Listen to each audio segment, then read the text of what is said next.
여러분 요즘 MZ세대들 얘기가 많이 나오죠. MZ세대들 우리하고 조금 많이 다른 부분이 있어요. 그런데 이분들 가지고 있는 특징들 중에 대표적인 특징이 모든 말을 재창조합니다.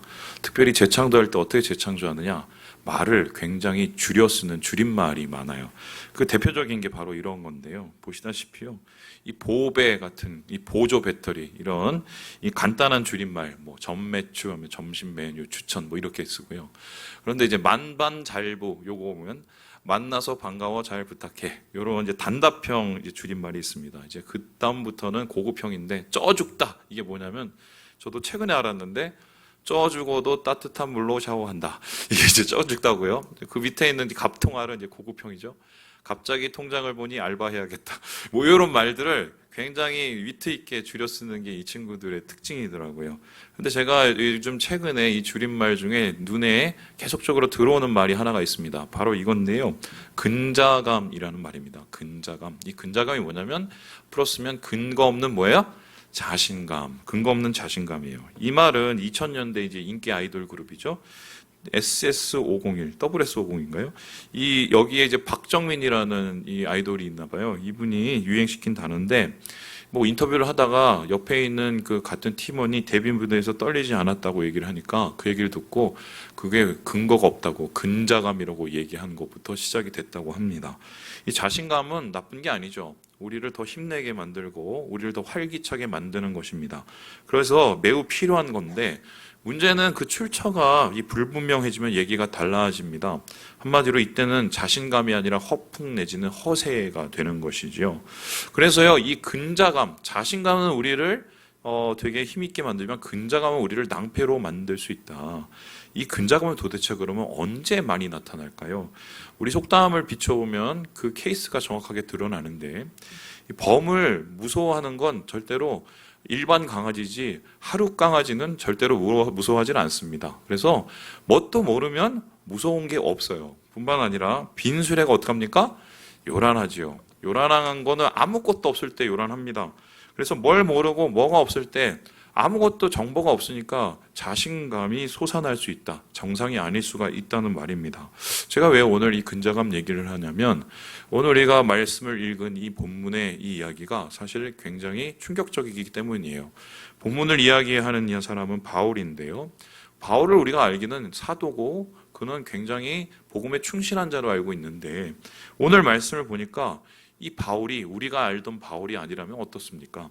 우리 함께 17절의 말씀을 같이 한번 읽어보도록 하겠습니다. 시작! 형제들아 그리고 너희가 우리를 본받은 것처럼 그와 같이 행하는 자들을 눈여겨보라. 지금 형제들은 빌립보 교인들이고요. 빌립보 교인들을 향해서 뭐라고 얘기합니까? 나를 본받으라 라고 얘기합니다. 나를 본받으라. 아무리 바울이 라고 해도 쉽게 할 수 있는 말은 아닙니다. 물론 자격은 있죠. 뭐 엄청나게 선교도 많이 하고 교회도 많이 세우고 그리고 주님을 위해서 많이 고난을 당했습니다. 그런데 한번 생각을 해봅시다. 그리스도인의 미덕 중에 하나는 겸손이라는 게 있습니다. 겸손은 성령의 열매죠. 그런데 지금 이 말은 최소한 이 말 자체를 보면 겸손과는 굉장히 거리가 멀어 보인다. 그러니까 바울은 성령 충만한 사람이고 그리고 어떻게 보면 자신감을 가지고 주님과 함께 사역을 한 건 맞지만 이런 식으로 교인들아 나를 본받으라 이렇게 얘기한다면 이것은 오해를 받을 수 있는 상황입니다. 그것도 그냥 하는 것이 아니라 편지에다가 공식적으로 대놓고 이야기를 하는 것입니다. 여러분 한번 제가 피부에 와닿게 설명해 드릴게요. 제가 어느 날 새벽 예배를 마치고 회룡역 앞에 가갖고 그 지나다니는 분들한테 사람들아, 교인들아, 나를 본받으라! 뭐 이렇게 얘기를 했다고 쳐보세요. 어떻게 될 것 같습니까? 그 다음날 뭐 기사에 나서 박성민 목사 드디어 맛이 갔다. 저는 그 정도 수준은 안 되겠지만 최소한 우리 단톡방이나 노예에 그 목사님 정상 아님. 이렇게 되지 않겠어요? 여러분, 보통 사람들이 이런 얘기를 해도 사람들은 받아들이기가 힘든데 본받을 만한 진짜 사람들에게 본받을 만한 겸손의 모범이 돼야 될 이 바울이 이런 얘기를 하고 있으니 이걸 우리가 어떻게 받아들여야 할까요? 그런데 이 말은요 다음 말씀을 보면 좀 얘기가 달라지는 건 아십니까? 우리 함께 18절의 말씀을 읽어보도록 하지요. 시작! 내가 여러 번 너희에게 말하였거니와 이제도 눈물을 흘리며 말하노니 여러 사람들이 그리스도의 십자가의 원수로 행하느니라. 조금 전까지는 자신감이 막 매우 넘치고 그리고 나 본받으라고 막 향해서 외치고 막 그렇게 하던 사람인 것 같더니 갑자기 분위기가 달라져서 눈물을 흘리면서 말을 한다고 합니다. 그러니까 이게 나를 본받으라 웃으면서 얘기하는 게 아니라 막 눈물을 흘리면서 제발 나를 본받아 이렇게 이야기를 하고 있는 거죠. 말 그대로 뭔가 사연이 있는 것인데요. 그렇다면 그 사연은 도대체 무엇일까? 이 사연은 다름 아니라 빌립보 교회의 상황과 관련이 되어 있습니다. 왜냐하면 그 교회 안에 거짓 교사들이 있었는데요. 이 거짓 교사가 교인들을 미혹하였고요. 많은 교인들이 이 잘못된 가르침에 넘어가고 있는 상황이었습니다. 교회를 망치는 거죠. 참고로 이 교회는요, 바울이 최초로 세운 유럽의 교회입니다. 그러니까 바울에게는 굉장히 큰 의미가 있었고, 뿐만 아니라 세워진 지 얼마 안 된, 소위 말해서 이방인 교회였어요. 그러니 바울의 마음이 굉장히 조심스러울 것이 분명한데, 그런 말도 안 되는 일들이 그 교회를 망치고 있다는 것을 듣고 눈물을 흘리면서 제발 그러지 마라고 얘기하는 것이 나를 본받으라는 얘기였던 거예요. 그렇다면은 지금 교회를 망치고 있는 그 사람들은 누구일까요? 여기 말씀해 보는 것처럼 누굽니까? 그리스도의 십자가의 원수다. 이 뜻을 어떻게 해석해야 될까? 겉으로는 예수님 하는 것처럼 얘기하고 예수님 하는 것처럼 보이지만 실제로는 그 모습은 십자가와 전혀 상관없는, 자기 희생과 전혀 상관없는, 십자가의 고난과 전혀 상관없는 한마디로 반대편의 사람이다. 망치고 있는 사람이라는 것입니다. 이런 것은 그러면 십자가의 원수는 누구일까? 이 그림 보시면 이 빌립보 교회인데요. 이 교회 안에 두 세력이 아마 교회를 망치고 있었던 것으로 판단이 됩니다. 한쪽은 율법주의자고요. 한쪽은 쾌락주의자였습니다. 이 율법주의자는 말 그대로요. 유대의 율법주의에 기인해서 빌립보 교인들을 미혹하는 사람들이었고요. 이 쾌락주의자들은 그 당시 유행했던 헬라 철학을 기반으로 해서 교회를 괴롭히고 있었던 사람들이었습니다. 그렇다면 이들은 도대체 교회를 어떻게 어지럽히고 있었을까? 그들의 가르침은 도대체 무엇이었을까 생각을 해본다면 이 첫 번째로 율법주의자들의 한번 주장을 한번 보도록 하겠습니다. 우리 함께 2절의 말씀을 같이 한번 읽어보도록 하겠습니다. 시작. 개들을 삼가고 행악하는 자들을 삼가고 몸을 상해하는 일을 삼가라. 이들을 가리켜서 이 바울이 뭐라고 얘기하냐면 개라고 얘기합니다. 악인이라고 얘기합니다. 거의 욕에 가까운 말을 하죠. 그 이유가 뭐냐면 스스로 몸을 상하게 하는 자라고 얘기하는 것입니다. 여기서 스스로 몸을 상한다는 말은 뭐냐면 할례를 뜻하는데요. 여러분 유대인들은 난지 7일 지나고 나서 이제 할례를 받게 됩니다. 그 할례는 아브라함으로부터 내려온 거고 내가 아브라함의 자손이고 하나님의 백성이라는 증표였어요. 그런데 그 증표는요 유대인에 국한된 것이었습니다. 예수 그리스도가 오고 복음이 나타나고 복음이 전해지고 나서 모든 사람이 유대인처럼 그 증표를 가질 필요가 없었어요. 그 증표 대신 다른 증표가 생겼는데요. 그게 뭡니까? 바로 성령이에요. 성령이 바로 할례보다 더 중요한 예수를 믿고 복음을 받아들인 증표가 된 것이죠. 그런데 이 사람들은 그걸로는 안 된다고 얘기를 했습니다. 그걸로는 부족하다고 얘기를 했습니다. 그럼 세례 받고 성령 받고 이거보다 더 중요한 게 있다고 했어요. 그게 뭐예요? 할례를 다 받아야 된다고 얘기하는 겁니다. 그래서 이 할례를 받아야 진정한 그리스도인이 되고 구원받는 사람이 되고 그래야 이러한 제대로 된 신앙인이 되기 때문에 나를 보라는 거예요. 나 이래봬도 유대 성골 출신이라는 겁니다. 그러니까 나처럼 니네도 한마디로 나를 본받아갖고 할례를 받고 율법을 지키고 이렇게 가르치고 있었습니다. 이거는요 예수님이 가르치는 복음을 반대로 하는 겁니다. 신약 시대를 구약 시대로 되돌이키는 거예요. 그래서 이러한 모습은 바로 주님을 원수되게 하는 것이고 십자가를 원수되게 하는 것이기 때문에 바울은 이들에게서 떨어지고 제발 나를 본받으라고 이야기를 하고 있는 거예요.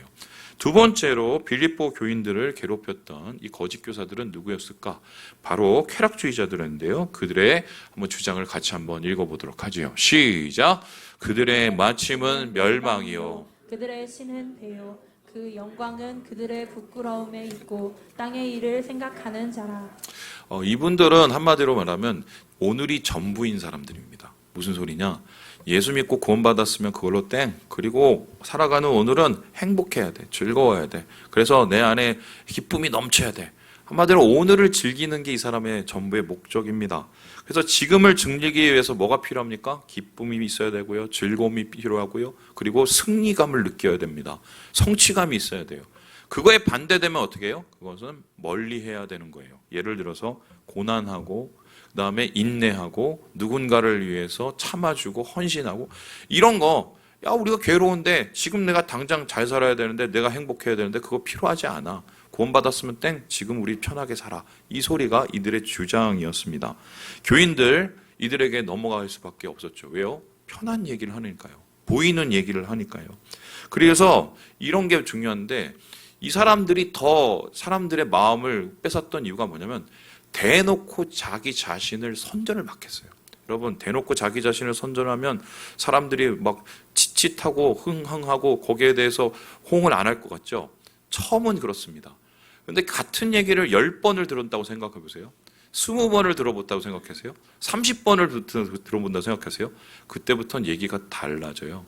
한마디로 세뇌가 되는데요. 지금 교회 안에서 자기 자신을 드러내는 이 근거 없는 자신감들, 이 근거 없는 자신감에 사람들이 유혹을 당해서 바울의 복음, 예수 그리스도의 십자가를 떠나고 이들에게 있어서 넘어가 버리는 이 일이 지금 빌립보 교회에 나타나고 있었던 것입니다.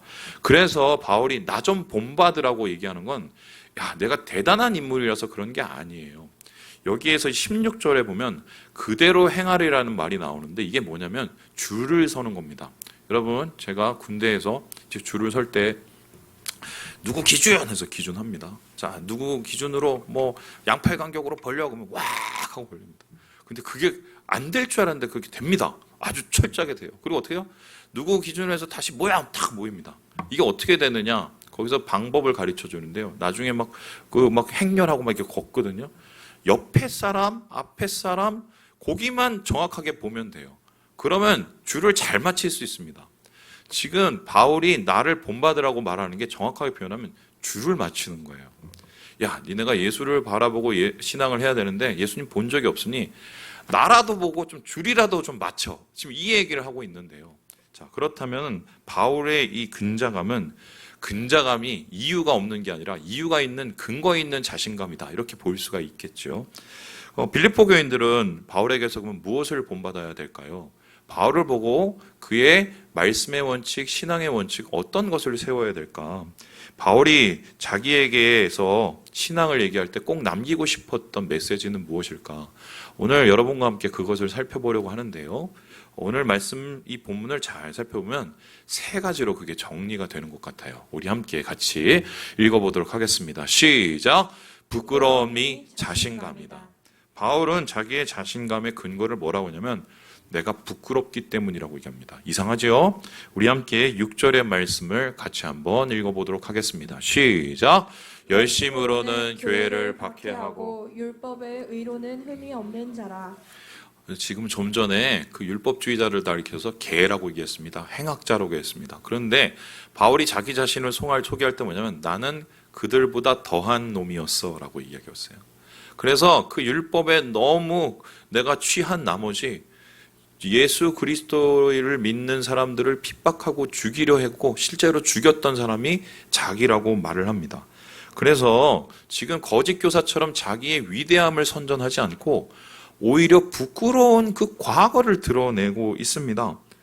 그 부끄러운 과거 감추고 싶잖아요. 저도 예전에 과거가 있어요. 제가 이번에 깜짝 놀랐던 게 레바논에 갔는데 레바논에서 그 한 선교사님 집에 이제 초대를 받아서 밥을 먹으러 갔습니다. 밥을 먹으러 갔는데 그 선교사님하고 뭐 이런저런 얘기를 하다가 깜짝 놀랐어요. 막판에 깜짝 놀라는 게 학교가 같은 거예요. 그리고 학번이 바로 저보다 한 기수 위에요. 더 충격적이었던 게 기독 동아리가 같았습니다. 그런데 서로 얼굴을 몰랐어요. 그 이유가 봤더니 이게 겹치질 않았어요. 제가 군대 갔을 때 그분이 복학을 했고, 제가 다시 복학을 했을 때 그분이 다시 이제 졸업을 했고, 막 이렇게 됐더라고요. 그러면서 여기 아는 사람을 대기 시작하는데 한 명 한 명 얘기가 나오는데 서로는 모르는데 그 사람은 똑같이 아는 거예요. 제가 돌아와서 얼마나 머릿속에 여러 가지 생각이 들었냐면, 나의 과거를 다 알겠구나. 물어보면 나의 과거를 다 알겠구나. 제대로 살아야지. 막 이런 생각이 들었어요. 여러분, 감추고 싶죠. 그게 인간의 모습이죠. 그런데 지금 바울은 드러냅니다. 그 이유가 뭘까? 거기에 대해서 바울은 디모데전서 1장에 이렇게 얘기를 하고 있어요. 우리 같이 한번 읽어보도록 하겠습니다. 시작. 그러나 내가 국류를 입은 까닭은 예수 그리스도께서 내게 먼저 일체 오래 참으심을 보이사 후에 주를 믿어 영생 얻는 자들에게 본이 되게 하려 하심이라. 이 소리가 뭐냐면 나는 부끄러워요. 나는 참 과거가 정말 내세울 것도 없지만 너무 못됐어요. 그런데 거기를 잘 들여다보면 내가 못되면 못되고 부끄러우면 부끄러울수록 뭐가 드러나느냐? 예수님의 긍휼하심과 은혜가 드러난다는 거예요. 어떻게 그런 인간을 구원해줘? 어떻게 교회를 박해한 자를 주님께서 그렇게 하나님의 사람으로 만들어? 그러니까 부끄러움이 드러나면 드러날수록 뭐가 드러납니까? 예수님이 드러나는 거예요. 그래서 바울은요, 그 자체가 복음이었습니다. 왜냐하면 그가 말도 안 되는 은혜로 구원을 받았기 때문입니다. 그래서요, 바울은 자신의 부끄러움을 자랑합니다. 그 부끄러움 속에 예수 그리스도가 있기 때문이죠. 그리고는 빌립보 교인들을 향해서 얘기해요. 우리가 자랑할 거는 할례 받은 게 아니야. 우리가 자랑할 거는 능력 많고 돈 많은 게 아니야.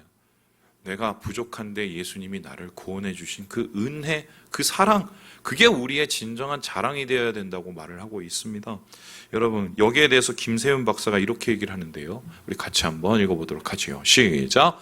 바울은 교회를 핍박한 자신의 큰 죄를 생각할 때마다 그 죄책감에 짓눌려 무기력해지지 않았습니다. 그러기보다는 그리스도 안에 계신 하나님의 용서와 회복의 은혜를 기억하며 그 죄책감으로부터 해방감을 새롭게 느끼며 하나님의 소명을 위해 더욱 헌신한 것입니다. 바울의 이 모범은 교인들에게 큰 도움이 되었습니다. 여러분, 여기에서처럼 자기가 부끄러움을 드러낼 때 예수의 은혜가 드러나게 돼서 진짜 자랑은 구원하신 주님이시다라고 이야기를 합니다. 은혜죠. 우리가 이거 잊고 살면은 우리의 자신감은 그때부터는 근자감이 될 거예요. 그런데 우리의 부끄러움을 드러내면서 주의 은혜를 생각하면 우리의 자신감은 진정한 자신감이 된다. 그래서 오늘 첫 번째로 바울이 자기의 자랑을, 자신감을 바로 예수 그리스도의 은혜라고 자기의 부끄러움을 드러내고 있다는 것입니다. 두 번째로 그렇다면 바울이 드러내고 있는 그 자신감의 근거는 무엇일까요? 우리 같이 한번 읽어보도록 하겠습니다. 시작! 모자람이 자신감이다. 부끄러웠던 자신의 과거, 거기에 있었던 주님의 은혜가 자신감이라고 얘기할 뿐만 아니라 모자란 자신의 모습을 이야기하고 있습니다. 이게 무슨 뜻일까요? 우리 함께 고린도전서 15장 말씀을 같이 한번 읽어보도록 하겠습니다. 시작! 맨 나중에 만삭되지 못하여 난자 같은 내게도 보이셨느니라. 나는 사도 중에 가장 작은 자라. 지금 자기 자신을 소개하기를 사도라고 얘기를 하고 있지만 그 사도, 다른 사도와 도대체 비교할 수 없는 가장 작은 자라고 얘기합니다. 그냥 작은 자가 아니라 만삭되지 못하여 난 자, 칠삭둥이라는 거예요. 이렇게 자기 자신을 이야기한 이유가 뭡니까? 여러 가지 이유가 있죠. 앞에서 얘기했듯이 교회를 핍박하기도 했지만 사실 다른 사도들은요, 12제자들은요, 다 예수님과 함께 살고 예수님의 말씀을 듣고 예수님의 사역을 직접 보았습니다. 동참까지 했어요. 그런데 그때 바울은 뭘 하고 있었냐?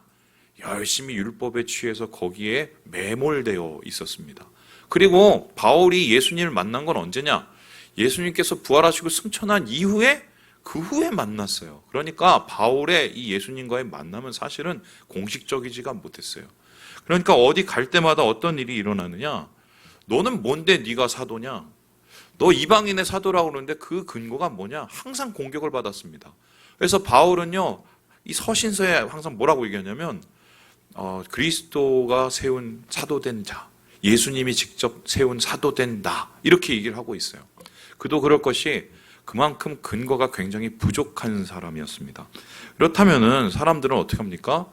근거를 자꾸 만들어내고 뭔가 자기가 이렇게 사도 될 만한 이유들을 만들어냅니다. 물론 바울에게도 그런 이유들이 생겨났어요. 뭡니까? 복음을 전하기 위해서 2만 킬로를 다니고 막 수많은 선교여행을 다니면서 거기에서 막 죽을 고비를 몇 번 넘기고 그때부터는 그게 바울의 커리어가 됐죠. 그런데 바울은요, 그런 것 때문에 내가 사도가 됐다고 얘기를 안 합니다. 그런 것 때문에 내가 사도 될 자격이 되었다고 얘기를 안 합니다. 나는 모자라서 사도 된 게 나에겐 자신감이라고 얘기합니다. 그 이유가 무엇일까요? 그 모자람이 주님 앞에 드려질 때 그 이후에 일어나는 모든 일은 다 하나님이 내게 하신 능력이 되기 때문입니다. 여러분, 예수 믿는 사람이 뭐 때문에 삽니까? 무슨 능력으로 살아요?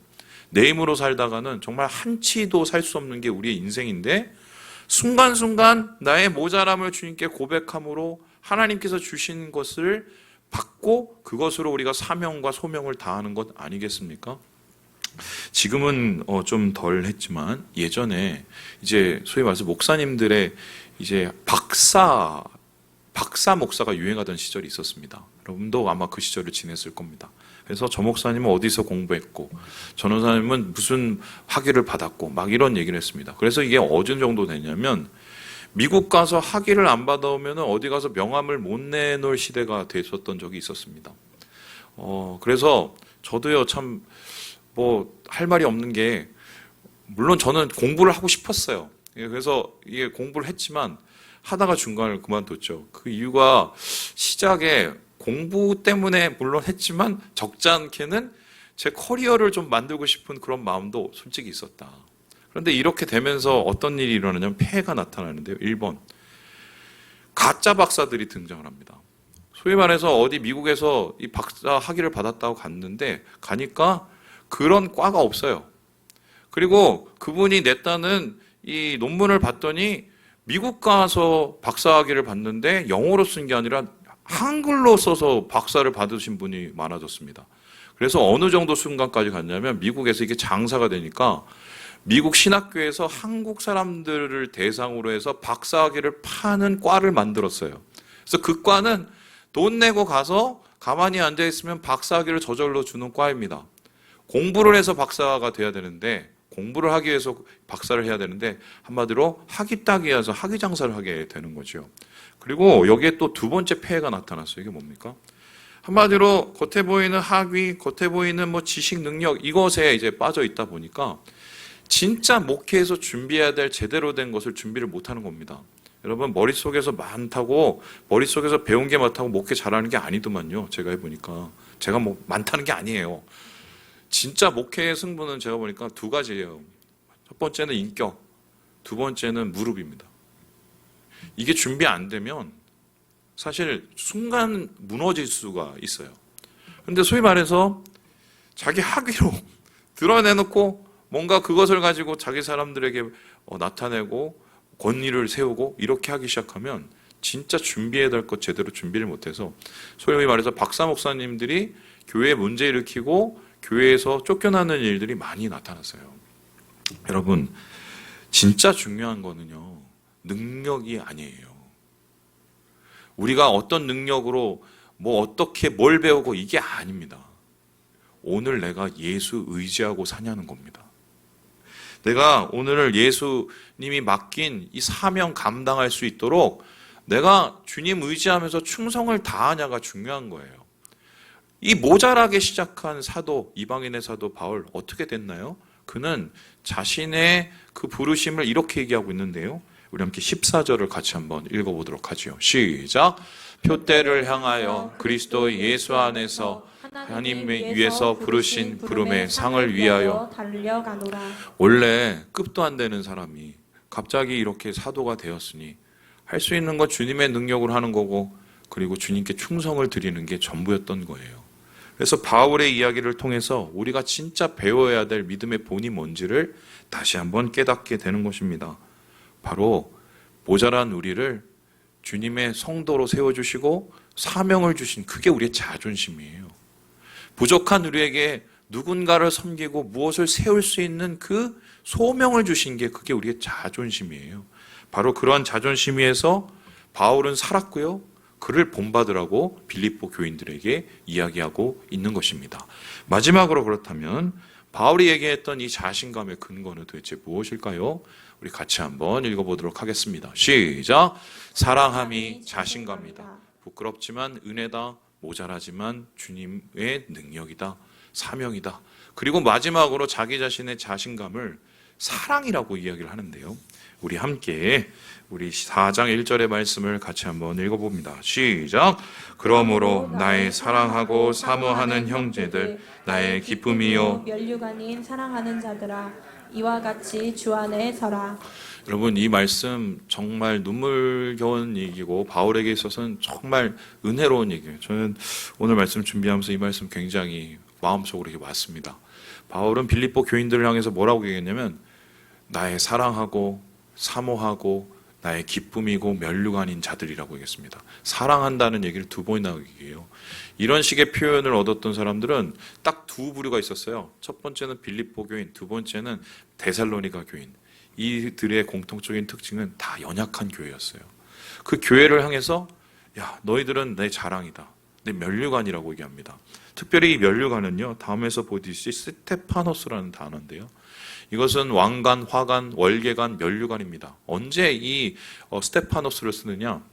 꼬린점에 딱 도착해서 딱 그 꼬린을 지났을 때 그 도착한 사람에게 이 월계관을 씌워주기도 하고, 축제를 하러 갔을 때 그 월계관을 씌워서 그를 힘내게 도와줍니다. 특별히 여기에서 바울이 말하는 이 면류관이라는 것은 바로 축제의 면류관이에요.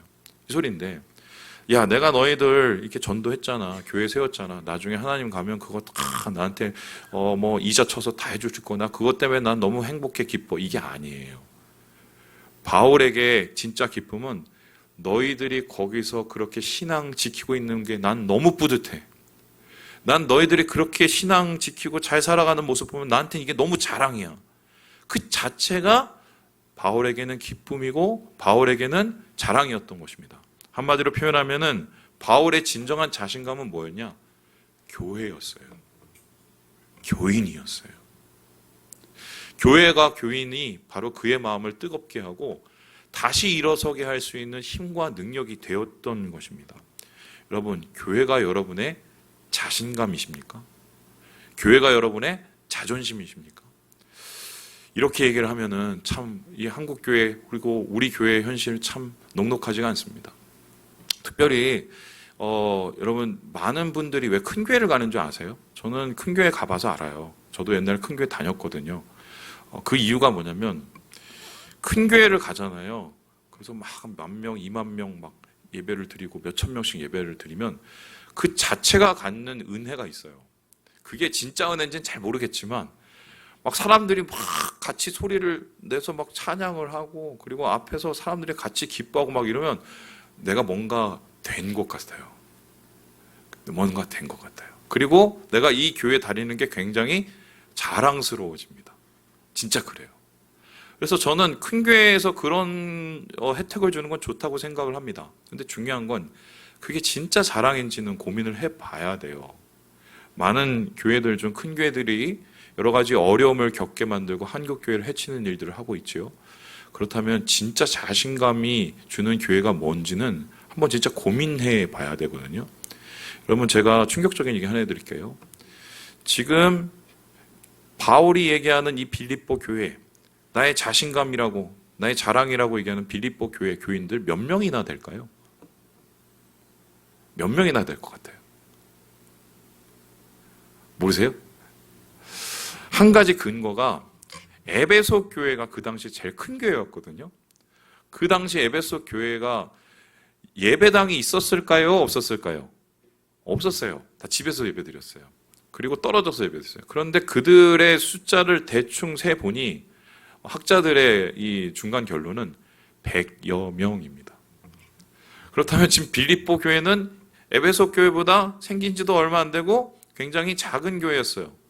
그러면 여기서 내가 나의 자랑이라고 할 때 이 교회는요 30여 명 채 되지 않았을 것 같아요, 제 생각에. 그런데 그 교회가 자기의 기쁨이고 자랑이래요. 자존심이래요. 왜 그렇습니까?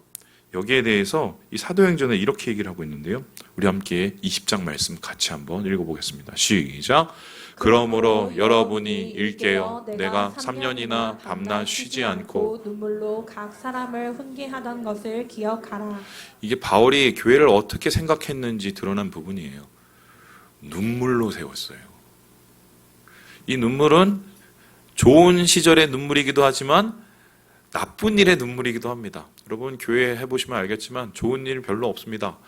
속상한 일, 괴로운 일, 어려운 일, 자존심 상하는 일 되게 많죠.